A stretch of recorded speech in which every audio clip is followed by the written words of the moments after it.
हाय दोस्त, संगीता प्रजापति के YouTube channel में आप लोगों का स्वागत है। आज मैं झूमर सुनाऊंगी, कैसा लगेगा बताइएगा आप लोग।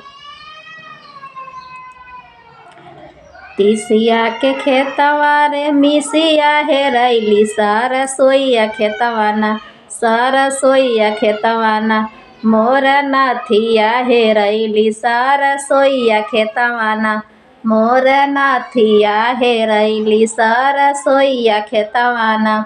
सासु मार तनवा नादी मार तनवा, तनवा हई हो मारना, तनवा हई हो मारना मोर पातर बलमुआ, तनवा हई हो मारना मोर पातर बलमुआ, तनवा हई हो मारना।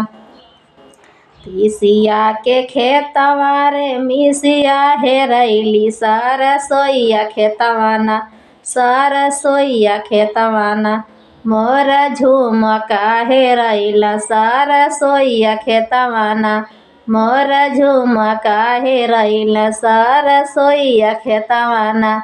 जेठ मार तनवा जेठानी मार तनवा, तनवा हई हो मारना, तनवा हई हो मारना मोर पातर बलमुआ, तनवा हई हो मारना मोर पातर बलमुआ, तनवा हई हो मारना मोर पातर बलमुआ, तनवा हई हो मारना।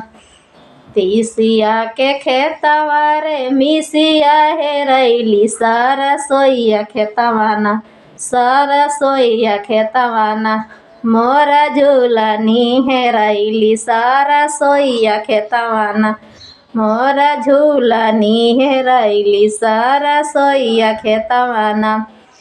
देवर मार तनवा देवरनिया मार तनवा, तनवा हई हो मारना, तनवा हई हो मारना मोर पातर बलमुआ, तनवा हई हो मारना मोर पातर बलमुआ, तनवा हई हो मारना, तनवा हई हो मारना मोर पातर बलमुआ, तनवा हई हो मारना मोर पातर बलमुआ, तनवा हई हो मारना।